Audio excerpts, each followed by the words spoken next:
Hi, I'm Tony Williams, and this is Brooklyn Savvy.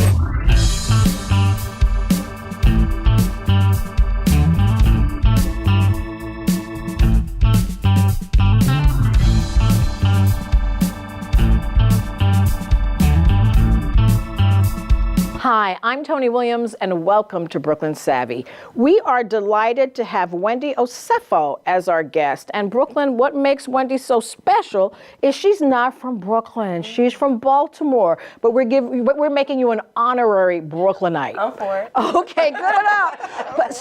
But we've also asked you to be on this show because of your wealth of knowledge. But we first like to just talk about Baltimore versus Brooklyn. Both have inner city communities. Can you share with us what you see as some of the differences, if there are, or the parallels between, say, a Brooklyn and a Baltimore?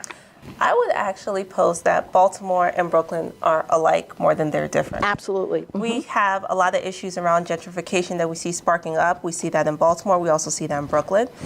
Baltimore and Brooklyn were both hit with the crack epidemic in the 1980s very strongly, that basically dismantled and decimated Black and brown communities. And because of that epidemic, we continue to see the rumblings and the offsprings of that. So for me, as someone who lives or rather works in Baltimore, and someone who once lived in New York, I can see that. I can see the similarities. I can see the issues when it comes to, the urban education, issues of public education in our schools.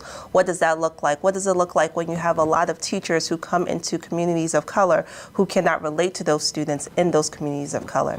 So when you ask that question, my first thought is actually we're more alike than we are different. So you were involved with something, 1954 Equity Project. Yes. Talk to us about what that is. So the 1954 Equity Project is an organization that I started. And the reason I started it was, as an educator, you often see issues that impact your students, but you don't necessarily understand how much it hurts them.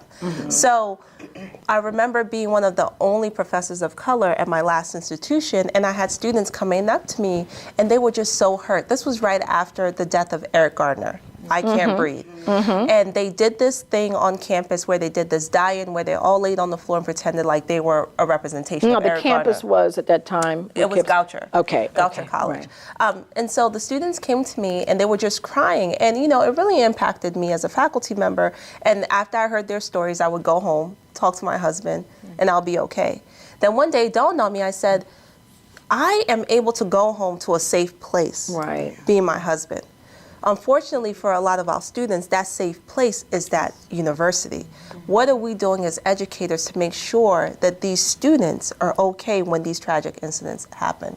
And that's what 1954 Equity Project is. It's about bringing together faculty members, students, administrators to have these brave conversations about issues of race, about issues of equity, and how can these universities serve as almost a home for these students to make sure that their issues are addressed. Go ahead. I was just curious, did the institution immediately respond positively, or was there pushback?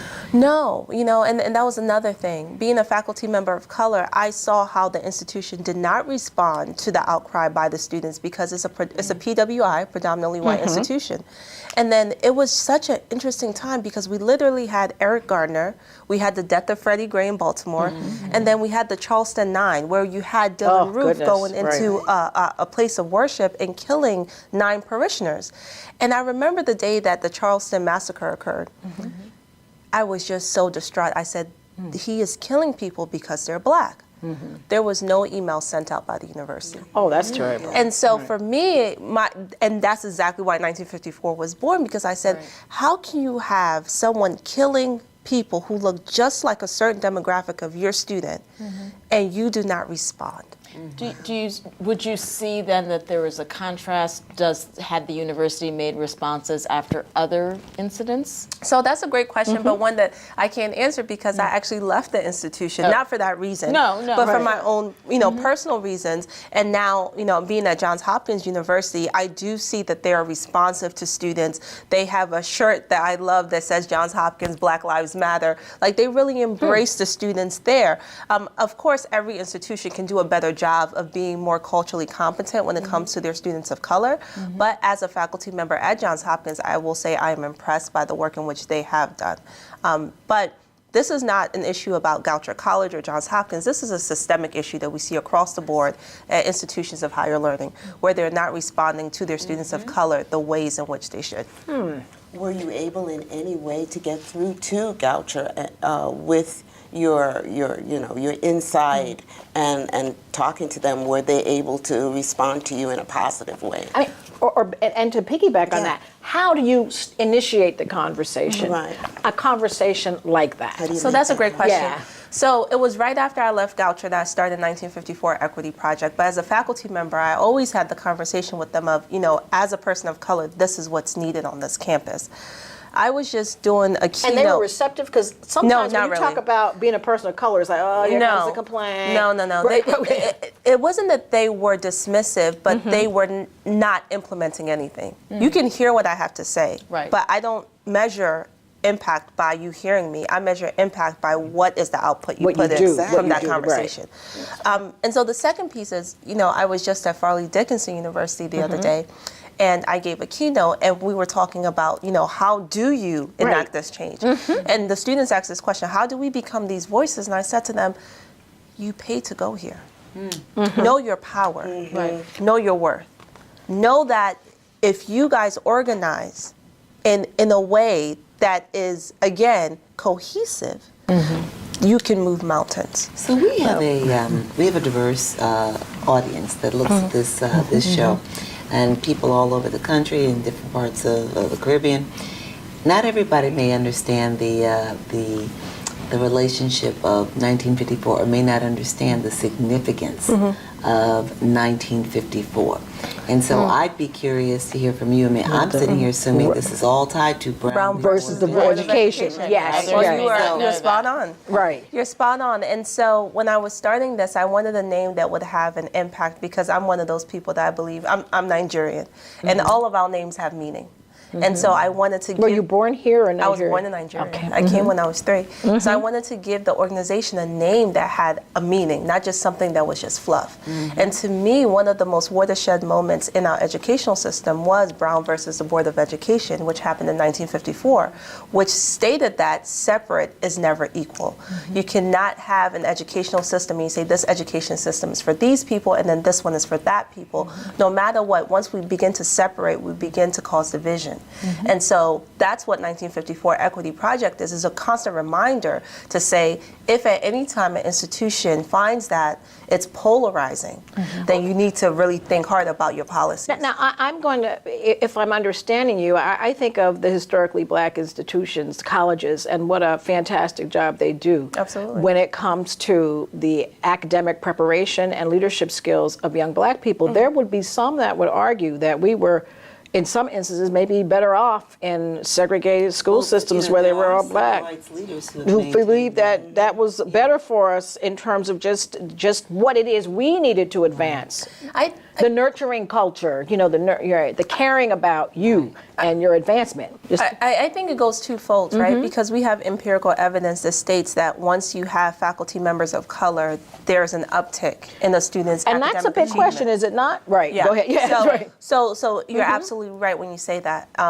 And then there's the other side, which it says, after these 4 years of education, what does the real world then look like? Right. And how are Right. you then Exactly. able to transition into the Right. real world? So it's a delicate dance. I do believe that we should embrace diversity. I do believe that we should have that in higher education, but we cannot pretend as though our society is not predominantly white.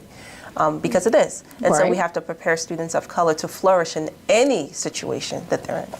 Right. Now, you were also a part of the Obama Promise neighborhood. Yes. Talk to us about what that was or is still. Sure. So I'm sure, I don't know if you guys are familiar, but I'm sure you are. Jeff You guys Kennedy is my Yes. There you go. Yes, she is. Are you familiar? just on it Yes. today. Okay. But for the rest of our audience. But maybe our viewers rest are of not our all. audience. So the short end of the story is basically, the Obama administration came in and they want to transform education. One of the most transformative ways to change the academic lives of children is to transform the entire environment. So that model was really, put into the forefront by Jeffrey Canada and the Harlem Children's Zone, where he took not just students, he took the families. He did like a birth to college. pipeline. And he said, we are going to change this entire community. President Obama loved that. He said, we are going to take this and create national replications of that model. One of those communities was DC. So I was tapped to be the director of family and community engagement for the DC Promise neighborhood. And my job was basically to take the lives of the children in the Kenilworth Parkside neighborhood, that's in DC, and implement the same model where we're looking at children not just from the lens of what can we do to save this particular child, but what is a holistic approach that we can change the lives of the children, change the lives of the parents, and even transform the community. I always find those really lofty. Oh, they are. Meaning, But so They are, but they're amazing. But Right. they're amazing. So and tell me how it's amazing. I want to hear the It's amazing part. because for me, I was able to, work with the parents. And what I found was that we often tell parents that they are to be a part of their child's education. But we don't make it easy for them to be a we part. do not make it easy for them. Especially in a city like this one. No. Oh my and gosh. so it's like you have to build the capacity of parents and let them know that they are a part of this conversation. And I keep on telling my parents, if you are a stakeholder, if they don't have a seat for you, you bring a seat. And it's easy to say that, but my job was to create that capital in them to be able to do that. And how did you do that? Because I have definitely been a part of situations where parents don't feel very empowered or they feel very intimidated just in terms of even walking into a public school. How do you get parents, and I would say that I saw that even with immigrant communities where there was a certain way that they dealt with the teacher and the teacher was always right and you didn't confront the teacher when you oftentimes need to confront teachers. So how did you instill, values or self-confidence? What was it that you did to make that shift? So I created a parent academy. And the Parent Academy was to provide them with skills for them to build their own capacity, whether it's financial literacy, whether it's advocacy, because what you're really doing, if you think about it, if we boil it down, if a parent goes into a school to talk to a teacher or an administrator, they're advocating for their child. If you can't advocate for someone if you don't have advocacy skills. So teaching our parents, how do they do that? And then to your point about immigrants, as I mentioned earlier, I'm Nigerian. A lot of these things is not because parents are, and this is what my dissertation was actually on. So it's not that parents don't want to be engaged. Sometimes it's culture. Right. So My the point. culture. Yes. So yes. the culture for some people is the teacher is always right. Yes. It doesn't mean that they don't think they have the capacity to. It's just a respect thing. So having that conversation on both parties to say, okay, this is the population you're dealing with. You have to know that. So don't expect your parents to come into the building if you're not catering to them in a culturally competent way. I also think changing the lens, and when you said about you're advocating for your child as opposed to going and listening to someone tell you about your Absolutely. child.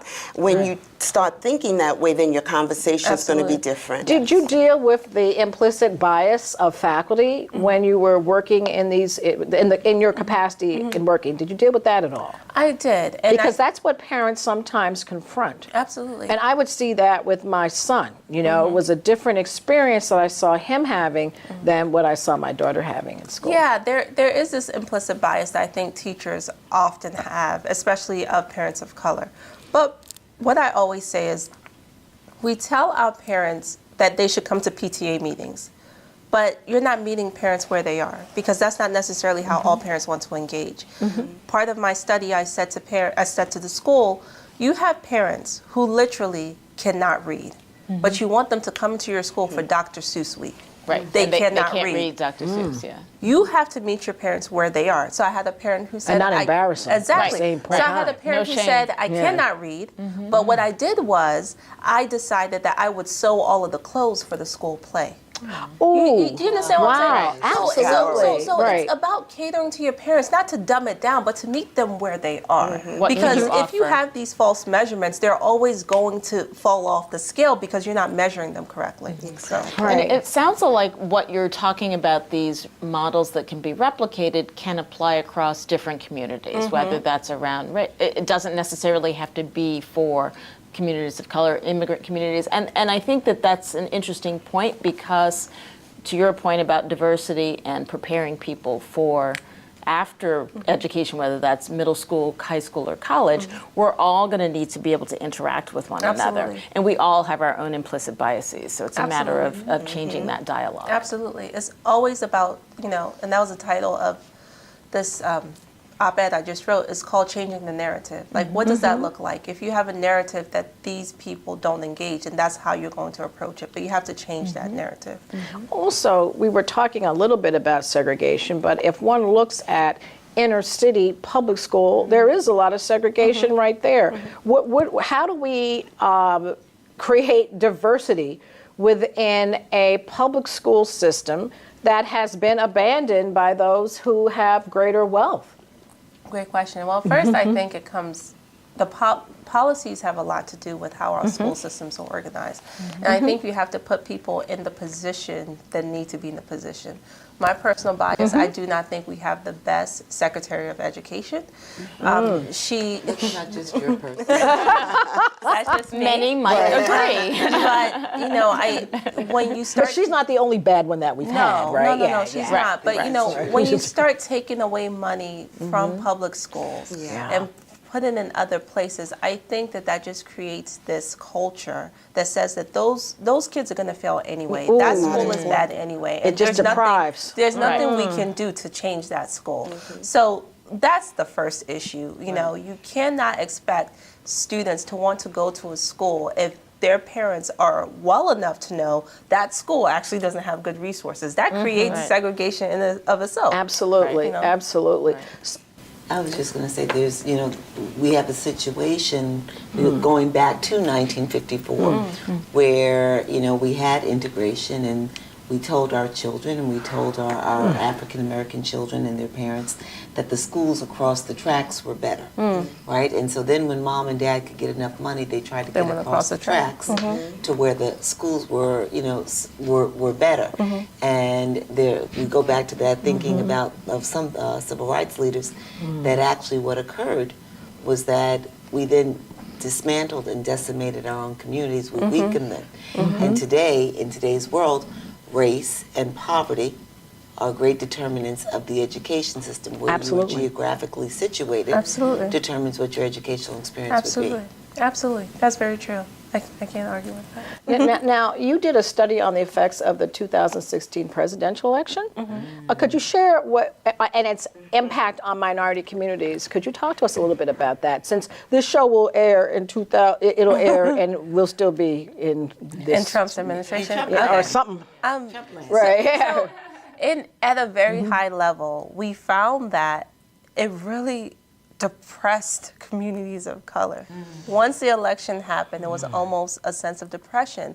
Yes, it was. It's a psychological depression. It was. And then what adds insult to injury, and I don't think anyone even foresaw this, but we probably thought that the worst thing that could happen was Donald Trump to be elected. Yes, especially that birtherism piece. But it's actually gotten worse. And so that's the interesting part. Whether it's him today, continuously attacking black athletes, whether it's, just coming out and attacking President Obama, there's certain things that he does that just continues to just whack away at his presidency and his relationship with communities of color. So it hasn't been a good impact. It's actually been rather nefarious. So what can we do to mitigate? Right, right. To vote. Yes, vote. Exactly. Vote. Turn your frustration But even, yes, we're going to need to vote, but we still have to live under this day-to-day oppression, depression, whatever we want to call it. How do we just move past it? I mean, we've got to, there's going to be tomorrow, this too shall change. What do you say? What are you thinking? I have just this question just comes up in my mind is, with everything that's happened, where is this lethargy around voting? Why can't we get people out to vote? I mean, even we had here in New York, so, mayoral election. and I'm gonna say that in spite of where we are now and what happened in the last presidential election, when I went to the polls to vote the very next time, it was empty. It was like a ghost town. I expected to walk in and see lines of people lined up to vote. even if it was voting for the door catcher, and nobody was out there voting. So what's the challenge? People came out and voted. Right. So, the mayoral election. So it's two pieces. So first, let me tip my hat off. But he to- was a Democrat, and this is a was gonna say Democrat that. city, and sometimes people feel he's going to get in anyway. But some- unfortunately. but you know what's so funny? But that hurts us. 2016 But that's what hurt us. but in that's a problem. 2016. But that's a Yes. problem. Yes, that's a problem. So Yeah, it's okay. two parts. So first, I want to tip my hat off to Black women because We vote. We vote. Black That's women right. vote. Not to make We should have hashtag no, Black seriously, women vote. We vote. Yeah. Right, we we vote, do. and 90% of Black women actually voted for Hillary Clinton Yes, in we did. 2016. So Yeah. hey, don't look at us. But Right. with that being said, I think that people place so much weight on the presidential election. Right. And don't understand how important forget. local You don't elections are. understand. Right. Local elections are more important than the Absolutely. presidential election. Right. Local elections impact you. I know a lot of people are sad, about like things that are happening in the criminal justice system. There's a few rappers who've been arrested recently. Well, you vote for the judges. So you have to go and vote. And I think our job is to continue to put a large emphasis on local elections. And so much of it is just civic engagement, and we're talking about that this season. The idea that it's very important to have civics in the classroom that have been pulled out of the classroom, so people don't always understand the connection, and they don't understand how government operates, which is largely part of the problem. But you're also a contributor for The Hill. Talk to us about that. You're just everywhere. Brooklyn, She has two young children. I do. get out. Well, we know what that's about. We know that. We know that. I have yes. a 4-year-old and a 2-year-old. Yeah. But They yeah. drive you though, don't they? They do. They drive you. They Because you do. want the world to be a better place for them. I just said this. I said that, and then on top of that, I have 2 young boys, and they're Black boys. And every time I see a Trayvon, every time I see Freddie, every time I see someone who I'm like, that could be my son, it just ignites a fire in me. So I want to leave this world better for them Absolutely. than it is.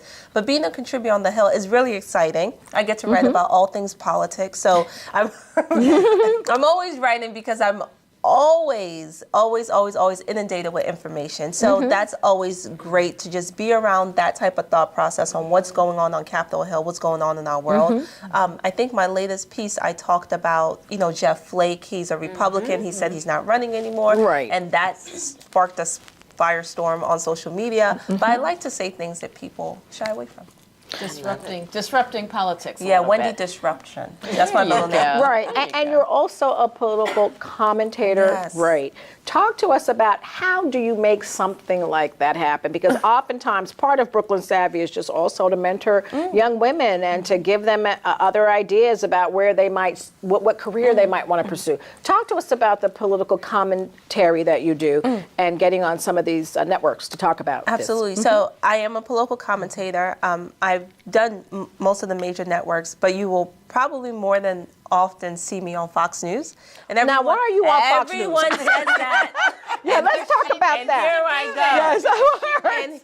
And thank you. Yeah, And you this should is- be there. and this I is get what- it, but let's hear about And it. this is why I'm on Fox News. I'm on Fox News because I do not need to preach to you guys our Absolutely. current situation. Right. My job, my role is to speak to individuals who will never think about what does it mean to be a Black woman in today's society. And I always say this, even if you don't agree with me, I need you to hear someone who looks like me articulate the facts the way in which I do. That is my job, that is my role. I have people who like Do you contact turn me any on some, around? Is there I any have people. shifting? I Is have there any people on shifting? social media who say, Right. our political ideologies could not be any more different, but you made me think of this differently. That's amazing. And that's my goal. And that's what you were I don't- talking about before, exactly. shifting the mindset, I don't need changing to the narrative. preach to the choir. If I go on CNN, I love it because it's almost like the peanut gallery. Once I say something, yeah. But on Fox is a little bit different because you're able to say, you know what? I know that 99.9% of their audience doesn't even think like this. You know, it's difficult because there are some, hate mail that comes with it. Right. But you gotta keep on pushing. That's our job. My goal is for a Black woman to dominate every space in media possible. And it keeps you on your game, right? It does. Right, and I also think too, shifting the way people think and influencing it. Any tips on how you do that? How do you position yourself or the words that you say so that you can create a listening in the viewer to perhaps change their mind as opposed to them be more alienated and more polarized? That's a great question. So 2 parts. One, I want to answer your earlier question, how did I get into this? I actually wrote an article the night Donald Trump was elected. It was titled, "Donald Trump Did Not Win, Hatred Did." Yeah. That went viral. And people were like, come on now, network. So for any young woman out So there. it started with writing, it sounds Exactly. Right, So writing. to any young woman Wow. out there, Blogging. write, and someone will tell you, come on here and So explain who what do you you wrote. write to? Who do you write I- to? it Meaning, how wa- did that start? It was on City Paper, a local Baltimore paper, and it went viral. And that was last year, January, and it's almost been a year, and it's just gone like wildfire. But to answer your question about how do I make people listen, I always try to speak with facts. That's just the data. that's just the professor in me. A lot of people go on TV and they give their opinion. I give my opinion, but I always back it up with facts. Like if I sit here and say, actually, Black women did vote. I'm not just saying that. I'm going to say, according to Nielsen's report, 90%, like I will talk to you with numbers. So that is a professor in me. They call me Professor Commentator. That's my nickname. Because if you're going to go up against me, everyone knows Wendy's going to state numbers. So you better have your data because I will find something to say, actually, that's not true. So that's my approach. That's my speaking Well, style. Wendy, this has just been delightful. Oh, thank you. You have brought, Absolutely. you're not from Brooklyn, but you might as well be from Brooklyn. You brought some Baltimore into Brooklyn. I'm here for it. And we look forward to perhaps talking to you more Yes. because you've got a wealth of information Oh, and thank you. information that our viewers need. Oh, thank so you. thank you so much for coming on Oh, Brooklyn thank you for Savvy. having me. Thank you. And we will see you next time on Brooklyn Savvy.